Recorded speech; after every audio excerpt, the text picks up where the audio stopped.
আসসালামু আলাইকুম। 52 ওয়ার্ল্ডে আরও একবার স্বাগতম।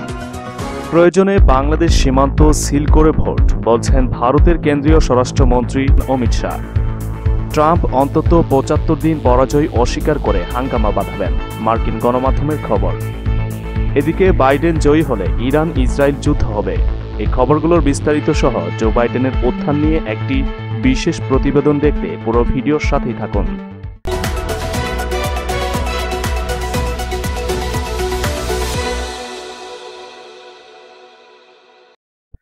ভারতের কেন্দ্রীয় স্বরাষ্ট্রমন্ত্রী ও বিজেপি নেতৃত্বাধীন এনডিএ জোটের প্রধান অমিত শাহ বলেছেন, ভুয়া ভোটার নিয়ন্ত্রণে প্রয়োজনে বাংলাদেশ সীমান্ত সিল করে দেয়া হবে।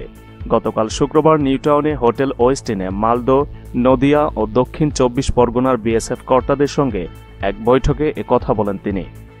গত নির্বাচনে বেশ কয়েকটি রাজ্যে নতুন করে সংখ্যাগরিষ্ঠতা ছিনিয়ে নিয়েছে ভারতের ক্ষমতাসীন দল ভারতীয় জনতা পার্টি বিজেপি। পশ্চিমবঙ্গে সেটা সম্ভব না হলেও সেখানে লড়াই হয়েছে হাড্ডাহাড্ডি। অল্প ব্যবধানে রাজ্যটিতে জয়লাভ করে মমতা ব্যানার্জির নেতৃত্বে থাকা তৃণমূল কংগ্রেস। বিজেপির অভিযোগ, নির্বাচন এলে বাংলাদেশ থেকে হাজার হাজার ভুয়া ভোটার নিয়ে আসে তৃণমূল। বিজেপির এমন দাবি হাস্যকর বলে বরাবরই উড়িয়ে দিয়েছে তৃণমূল কংগ্রেস। তারপরও গতকাল শুক্রবার ভারতের ক্ষমতাসীন দলের সর্বোচ্চ পর্যায় থেকে একই দাবি করা হলো। শুক্রবার মালদহ, নদিয়া ও দক্ষিণ ২৪ পরগনার বিএসএফ কর্মকর্তাদের সঙ্গে বৈঠক করেন কেন্দ্রীয় স্বরাষ্ট্রমন্ত্রী অমিত শাহ। সেখানে তিনি বলেন, বাংলাদেশ থেকে প্রচুর ভুয়া ভোটার আনা হয়। এবার সীমান্তে নজরদারি চালাতে হবে, যাতে বাংলাদেশি অনুপ্রবেশকারীরা ভোট দিতে না পারে। তিনি আরও বলেন, এমনভাবে নজরদারি চালাতে হবে যেন একটি মশা বা মাছিও সীমান্ত টপকে না আসতে পারে। এ সময় তিনি প্রয়োজনে সীমান্ত সিল করার নির্দেশনা দেন। এরপর রাজ্যে বিজেপির নেতৃত্বের সঙ্গে বৈঠক করেন অমিত শাহ। সেখানে তিনি বলেন, যে কোনো উপায়ে বাংলাকে মমতা বন্দ্যোপাধ্যায়ের কুশাসন থেকে মুক্ত করতে হবে। এর পরের নির্বাচনে আমরা এই রাজ্যে অন্তত ২০০ আসন চাই। সেই লক্ষ্যে কাজ করতে হবে এখন থেকেই। বাংলাদেশি অনুপ্রবেশকারীরা যাতে রাজ্যে ঢুকে ভোট না দিতে পারে সেদিকে তীক্ষ্ণ নজর রাখতে হবে। এবারে যুক্তরাষ্ট্র নির্বাচন ও বাইডেন প্রসঙ্গ। প্রেসিডেন্ট ডোনাল্ড ট্রাম্প অন্তত ৭৫ দিন পরাজয় অস্বীকার করে হাঙ্গামা বাঁধাবেন ও বিশৃঙ্খলা করবেন। জো বাইডেনের কাছে শীঘ্রই পরাজয় মেনে নেওয়ার কোনো পরিকল্পনা নেই এবং রীতিমতো দীর্ঘ সময় নিয়েই আইনি লড়াইয়ে নামছেন। হোয়াইট হাউসের শীর্ষ পর্যায়ের এক কর্মকর্তার উদ্ধৃতি দিয়ে CNN, New York Times, Fox ও ডেইলি মেইল সহ নানা গণমাধ্যমের প্রতিবেদনগুলোতে বলা হচ্ছে, ট্রাম্প পড়েছেন দুটানায়। কারণ কিছু কর্মকর্তা পরাজয় মেনে নেওয়ার পরামর্শ দিলেও অন্যান্যরা লড়াই অব্যাহত রাখার জন্য চাপ সৃষ্টি করছেন। বলা হচ্ছে, লড়াই চালিয়ে যাওয়ার সিদ্ধান্ত থেকেই ট্রাম্প নিজের জয় ঘোষণা করবেন।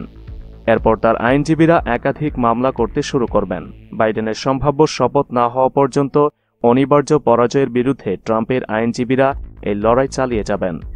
দি গেম ইজ ওভার এই কথাটি ট্রাম্পের মেয়ে ইভানকা অথবা তার জামাই জ্যারেড কুশনারকে দিয়ে ট্রাম্পকে বলা যায় কিনা সে নিয়ে হোয়াইট হাউসের কর্মকর্তারা আলোচনা করছেন। কিন্তু অন্য কর্মকর্তারা বিজয় র্যালি করার প্রস্তুতি নিচ্ছেন। এদিকে নির্বাচনী সহিংসতা বেঁধে যেতে পারে এ আশঙ্কায় যুক্তরাষ্ট্রে অস্ত্র বিক্রি বেড়ে গেছে। ট্রাম্পের সমর্থকরা অস্ত্রের মহড়া দিতে শুরু করেছেন। নিউ ইয়র্ক টাইমস বলছে, বেশ কয়েকজন সিনিয়র রিপাবলিকান নেতা ট্রাম্পের মতিগতিতে হস্তক্ষেপ করার চিন্তা করছেন। তারা কিভাবে তার ব্যবসায় সহায়তা করতে পারেন এবং ২০২৪ সালে ট্রাম্প ফের নির্বাচনে প্রতিদ্বন্দ্বিতা করতে পারেন তা বুঝিয়ে বলার কথা ভাবছেন। এদের মধ্যে আছেন Robert Murdoch, Mitt Romney, Bob Dole, সাবেক প্রেসিডেন্ট বুশ প্রমুখ। অন্যদিকে ইরানের সঙ্গে পরমাণু চুক্তিতে ফিরতে চান ডেমোক্র্যাট প্রেসিডেন্ট প্রার্থী জো বাইডেন। তবে এমনটা করা হলে ইরানের সঙ্গে রক্তক্ষয়ী সংঘাত বেঁধে যাওয়ার ব্যাপারে সতর্ক করেছেন ইসরায়েলের এক মন্ত্রী। মার্কিন নির্বাচনের ভোট গণনা চলাকালে যখন বাইডেনের বিজয় প্রায় নিশ্চিত অনুমান করা হচ্ছে, ঠিক সেই সময় তিনি একথা বলেছেন। শুক্রবার স্থানীয় দৈনিক দ্য জেরুজালেম পোস্ট দেশটির বসতি স্থাপন বিষয়ক মন্ত্রী হানেগভিরের এই বক্তব্য সম্পর্কে জানায়। তিনি বলেন, ইরানের সঙ্গে ওবামা আমলের স্বাক্ষরিত পরমাণু চুক্তিতে ফেরার ব্যাপারে অনেকদিন থেকেই বাইডেন আগ্রহ প্রকাশ করে আসছেন। কিন্তু বেশিরভাগ ইসরায়েলি নাগরিক এবং আমাদের প্রধানমন্ত্রী বেঞ্জামিন নেতানিয়াহু ২০১৫ সালে চুক্তিটিকে একটি ভুল সিদ্ধান্ত বলে মনে করেন। তবে এটি শুধু ভুল বললে কম বলা হয়, বরং ইসরায়েলের জাতীয় স্বার্থের জন্য মারাত্মক বিপজ্জনক। আমরা ইরানকে গণবিধ্বংসী অস্ত্র তৈরির কোনো সুযোগ দিতে চাই না। বাইডেন যদি সত্যিই চুক্তিটি বাস্তবায়নের সিদ্ধান্ত নেন তাহলে ইরান এবং ইসরায়েল রক্তক্ষয়ী সংঘাতে জড়াবে বলে হুঁশিয়ারি উচ্চারণ করেন হানেগবি। তবে ইহুদিবাদী রাষ্ট্রটির আরেক মন্ত্রী অবশ্য তার সঙ্গে দ্বিমত পোষণ করেন। দেশটির সংসদ নেসেটের পররাষ্ট্র সম্পর্ক এবং প্রতিরক্ষা বিষয়ক কমিটি চেয়ারম্যান জাভি হোয়াসার বলেছেন, ওবামা আমলে তিনি যখন ভাইস প্রেসিডেন্ট ছিলেন তখন থেকেই ইসরায়েল সম্পর্কে তার আন্তরিক মনোভাব সম্পর্কে আমি ভালো করেই জানি। বাইডেন ইসরায়েলের একজন প্রকৃত বন্ধু। বাইডেন যদি ইরানের সঙ্গে চুক্তি করেন তাহলেও সেখানে ইসরায়েলের লাভ হবে এমন শর্ত যোগ করবেন বলে তিনি উল্লেখ করেন। এদিকে সৌদি আরবের গোয়েন্দা বাহিনীর সাবেক প্রধান প্রিন্স তুর্কি আল ফয়সালও বলেছেন, বাইডেন মার্কিন প্রেসিডেন্ট হলে ইরানের সঙ্গে স্বাক্ষরিত পরমাণু সমঝোতায় শর্ত সাপেক্ষে ফিরে আসতে পারেন। আবুধাবিতে বৈরুত ইনস্টিটিউটের এক অনুষ্ঠানে ফয়সাল আল তুর্কি আরও বলেন, বাইডেনের আমলে ট্রাম্পের মধ্যপ্রাচ্য নীতিতে অনেক পরিবর্তন আসতে পারে। তিনি বলেন, বাইডেন বলেছেন পরমাণু সমঝোতা জেসিপিওতে তিনি ফিরে আসবেন, তবে কিছু শর্তের ভিত্তিতে। আমরা এখনও জানি না এসব শর্ত কি। চলুন জেনে নেওয়া যাক জো বাইডেনের উত্থান সম্পর্কে। 1942 সালের 20 নভেম্বর পেনসিলভেনিয়ার স্ক্রান্টনে জন্মগ্রহণ করেন জো বাইডেন। তিনি ছিলেন তার 4 ভাইবোনদের মধ্যে সবথেকে বড় হয়েছেন স্ক্রান্টন, নিউক্যাসল ও ডেলাওয়্যারে। তার বাবার নাম জোসেফ রবিনেট বাইডেন এবং মা ক্যাথরিন ইউজেনিয়া ফিনেগান। বাইডেনের মা ছিলেন আইরিশ বংশোদ্ভূত। শিক্ষা জীবনে ডেলাওয়ারে বিশ্ববিদ্যালয়ে ইতিহাস ও রাষ্ট্রবিজ্ঞান পড়েন বাইডেন। তার রয়েছে সিরাকিউস বিশ্ববিদ্যালয় থেকে আইনের ডিগ্রিও। জো বাইডেন বিশ্ববিদ্যালয়ে থাকাকালীনই বিয়ে করেন নিলিয়া হান্টারকে। 1966 সালে বিয়ের পর তাদের ঘরে আসে 3 সন্তান, জোসেফ বাইডেন, রবার্ট হান্টার ও নাওমি ক্রিস্টিনা। কিন্তু বিয়ের মাত্র 6 বছরের মাথায় 1972 সালে স্ত্রীকে হারান বাইডেন। ক্রিসমাস ট্রি আনতে গিয়ে সড়ক দুর্ঘটনায় মৃত্যু হয় তার। দুর্ঘটনায় মারা যান তার মেয়ে নাওমিও।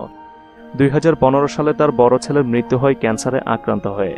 জীবনের একটি বড় সময় তিনি স্বজন হারানোর শোকে ডুবেছিলেন। প্রথম স্ত্রীর মৃত্যুর পর 1973 সালে বাইডেন বিয়ে করেন জিল ট্রেসিকে। তাদের সংসারে রয়েছে এক মেয়ে, তার নাম অ্যাশলে বেজার। শিক্ষা জীবনের শেষে রাজনীতিতে সক্রিয় হন বাইডেন। 1970 সালে ডেলাওয়ারের নিউক্যাসল কাউন্টির কাউন্সিলম্যান নির্বাচিত হন জো বাইডেন। এরপর তাকে আর পিছন ফিরে তাকাতে হয়নি। 30 বছর বয়সের মধ্যেই যুক্তরাষ্ট্রের সিনেটর হওয়ার স্বপ্ন পূরণ হয় তার। 1972 সালের নভেম্বরে তৎকালীন জনপ্রিয় রিপাবলিকান সিনেটর স্যালেব বক্সের বিপক্ষে লড়াই করে ডেমোক্রেটিক দল থেকে প্রার্থী হন তিনি। মাত্র 30 বছর বয়সে তিনি যুক্তরাষ্ট্রের ইতিহাসে সবচেয়ে কম বয়সী 5ম সিনেটর নির্বাচিত হন। ডেলাওয়্যার থেকে মোট 6 বার সিনেটর নির্বাচিত হন জো বাইডেন। সিনেটের বিচার কমিটিতে নিজেকে প্রতিষ্ঠিত করেন। নারীর বিরুদ্ধে সহিংসতা আইনসহ যুক্তরাষ্ট্রের গুরুত্বপূর্ণ বেশ কয়েকটি আইন প্রণয়ন করেন তিনি। 2007 সালে বারাক ওবামার সঙ্গে রানিং মেট হিসেবে রাজনীতির সর্বোচ্চ পর্যায়ে পৌঁছে যান জো বাইডেন। তিনি ছিলেন বারাক ওবামার ভাইস প্রেসিডেন্ট।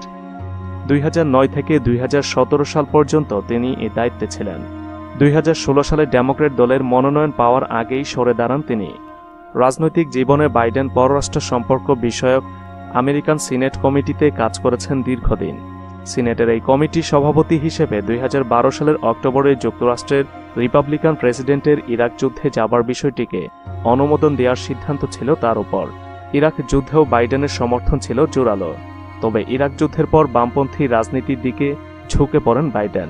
তিনি মার্কিন সেনাদের বিদেশে অবস্থানের বিরোধিতা করতে শুরু করেন। আফগানিস্তানে মার্কিন বাহিনী বৃদ্ধির বিরুদ্ধেও ছিলেন তিনি।